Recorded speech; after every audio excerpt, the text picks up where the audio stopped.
Dangers probation officers face. Now you're probably asking right now, wait a minute, you always talk about prisons and jails.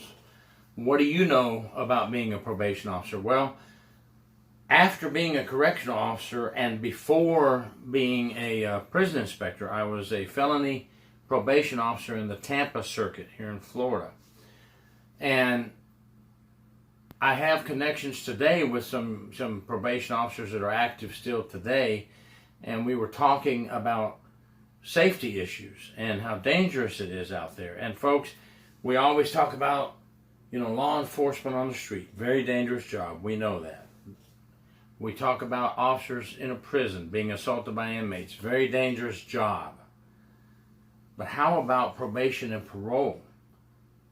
We have probation and parole officers across this country who have been injured badly or killed during incidents with offenders during home visits. And I want to kind of talk about that today. Please subscribe if you like this video. You have to think on your toes as a probation officer. Now, many times, and the vast majority of the times, probation officers are working alone, making home visits and visits at the jobs where their offenders work. It's required. Once a month or more for job visits, once a month in the office for regular probation. Community control is a weekly thing. Weekly visits to the job, to the house, to the office. It's very intense. Caseloads are high. Paperwork is high. You not only have to log in everything that you do when you visit your offenders or when they come visit you. You have to keep track of all their court costs, all the money they owe, restitution payments. You have to type. Now, I had the luxury of dictating my violation reports, my affidavits, and my warrants before the warrant went down and to get signed by the judge. Today now, many probation officers type their own violation reports, affidavits, and warrants. There's a lot of work involved, a lot of work. And you can't just visit your offenders 8 to 5, no. There's mandatory requirements that indicate you have to visit them after hours. Community control, anytime of the day or night you can visit your offenders, and you should. You should make surprise visits to see what they're doing. Where do the dangers come in? Well, number one, when you go to an offender's home and they say, hey, may I offer you some tea, some coffee, some food, some water? Don't take it. I know there's some that think, oh, that's rude if I don't take it. Well, we don't know what's in that tea, coffee, and water, okay? 90% of our offender caseload may not ever do anything to your tea, coffee, water, or your food. Number one, we're not supposed to accept gifts from probation offenders, okay? I always told them very nicely, listen, that is very nice of you. I have my coffee in the truck. I have my water in the truck. I appreciate it very much. Or if they try to give me a gift, which they do, you tell them, no, I can't accept the gift. We just don't know what's in these gifts. We don't know what's in these drinks they're trying to serve us. You just don't know, folks. Come on now. These same offenders that we're dealing with on the street were in prison at one time. Some of them are dangerous, very, very dangerous. They've committed bodily harm upon people. They've done home invasions and hurt people. Some of them are nice people. Wouldn't hurt a fly. They've done some things that they shouldn't have done, with the drugs, hurting their own body, their white-collar crimes, banking issues, money fraud, but they wouldn't hurt anybody. But you just don't know. You don't take a chance. You treat them all the same. So, and some of them have mental health conditions. So I don't want to drink any drinks or food from their home. I don't want to hurt their feelings, but you have to be nice when you turn it down, okay? Just tell them, no, thank you. I just ate, just had lunch, just had a snack. because we don't know. That's one of the dangers that we don't think about. Another danger is going into the home alone when we have a suspicion that they may have weapons or drugs in the house, and we want to do a search of the home. When you're on probation and parole, you're subject to search and seizure at any time in your area of your home. Or if you have a warrant on one of your offenders, and you decide to go in without backup. Listen, man or woman, a man 6'3", strong as a bull, or a female probation officer, tiny, petite, it doesn't matter what size you are, they're dangerous. Don't go into a home of an offender alone. We just had, within the last year or two, a female probation officer go into a home and get held by a offender and threatened by an offender. Luckily, she came out okay. I won't use any names, but she didn't use good judgment. She went in the home alone knowing that this offender was going to have to be taken into custody. Okay? Don't do that. Get another probation officer. Tell your probation supervisor, hey, I'm going to grab another probation officer. We're going to call the local sheriff, local police, whoever is in that area that you're in, to be there to transport the offender to jail, to be booked in. We don't do this alone. They're very dangerous. We're going into some rough neighborhoods as well. Going into these rough neighborhoods alone just for a home check outside is dangerous enough.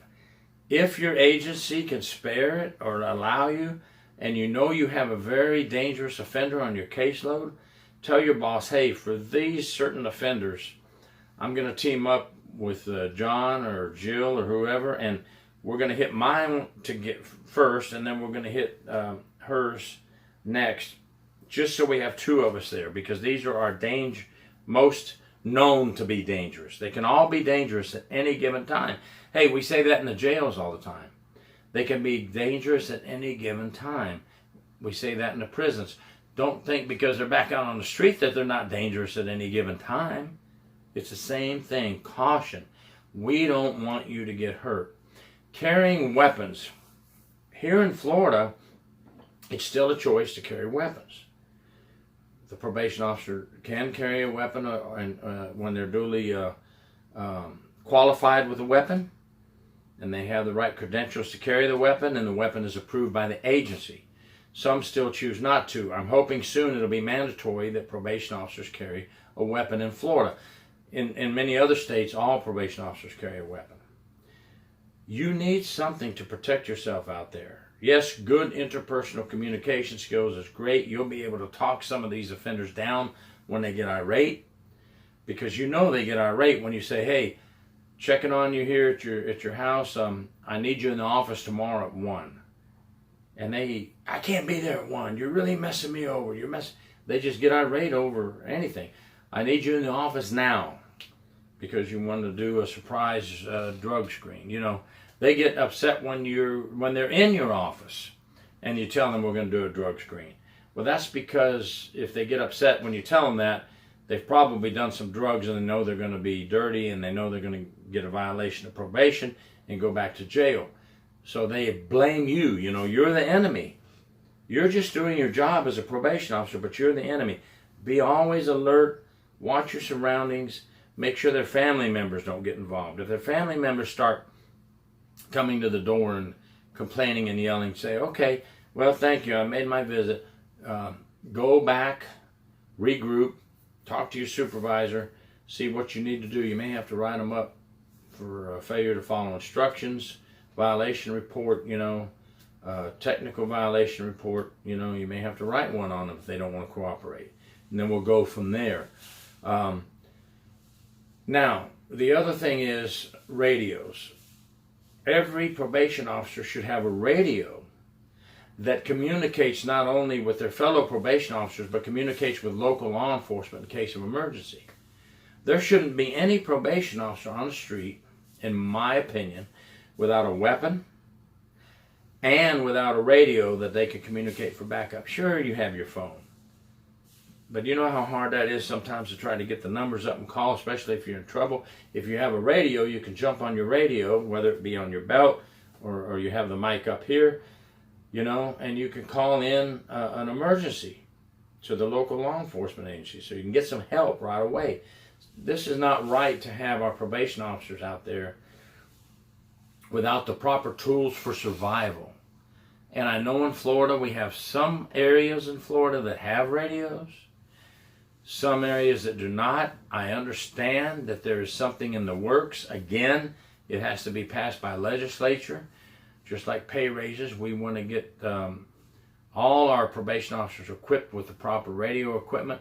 Listen, probation officers' lives are valuable, and they have family to go home to. They have brothers, sisters, mothers, fathers that want to see them come home safely every night. It's no different than what we want our law enforcement officers in a patrol car, safety for them, or safety for our officers in the jails and prisons. We want the same thing for the probation officers. Probation officers, please don't go alone when you know you've got a troublesome offender. Don't go alone when you know you have a warrant for an offender and you're the first one there and you think, I know this guy, he likes me, she likes me, I can be trusted, or I can trust this one. You can't trust. Don't trust. Treat them all the same, fair, firm, and consistent. Be fair, be honest with them. Don't lie to them. But please don't put yourself in danger. Make sure you have backup with you before you go in to an offender that you know you're about to arrest, you know you're about to violate, you know you're about to tell them to come in for a drug screen.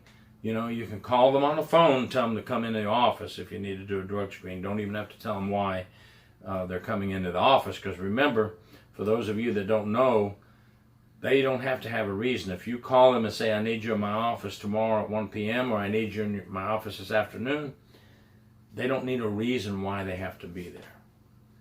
I'm going to do some more probation and parole as we go, and then just hit certain topics head on, like weapons and having the proper equipment. Just do one on that. But I wanted to do kind of an overall overview of the dangers probation officers face. They also face dangers, and here's another big one. Sometimes when offenders come to the probation and parole office and there's a warrant for their arrest, they tell the offender, wait right here, you're not going anywhere, and they call law enforcement. And it takes law enforcement a while to get there to pick up the offender. Well, these offenders who have been through the system more than once, they know what's up. They know that you're either getting ready to drug test them or you have law enforcement on the way because you have a violation on them. They know that. And they start getting real antsy. And those that have anger management issues, mental health issues, they'll go off on you in the office. It's dangerous to be there with these folks. We need to hopefully get to a point where probation and parole officers can have their own transport vehicles, like some states do. Florida doesn't do this. They usually call the local law enforcement to pick up the offender. And then you're there with them for an hour, 30 minutes, an hour and a half, sometimes it takes for them to get there and pick them up. High risk that they're going to go off on you. You have to be on high alert. And you need to let your office know to be ready. This guy may go off. This girl may go off. They may panic. They may have a emergency, medical emergency. Like in court, when somebody gets sentenced in court, now they have heart issues. Now they can't walk anymore. Now they fall to the ground. That can happen right there in your own probation office. We don't need you out there sitting on the street with them waiting for police to come pick them up. Wait for the police to be ready when you're on the street and go get them right away and get them cuffed and in the patrol car. You don't want to be out on the street waiting for a patrol car. That's even more dangerous than in your office. A lot of dangers for probation officers. A lot of paperwork, a lot of hours on the street, going from home to home, job to job. Just an overview for those that don't know how dangerous probation and parole is. I wanted to get that out there. Send a request in under the remarks here on this YouTube if you want to know something specific about probation and parole, and we'll catch that as well. This is kind of like my starter kit for some probation and parole videos. They're part of the criminal justice system, just as strong and needed as our jail and prison officers and our law enforcement in a patrol car on the street. Be safe, everybody. Thank you very much. Gary York, True Prison Stories.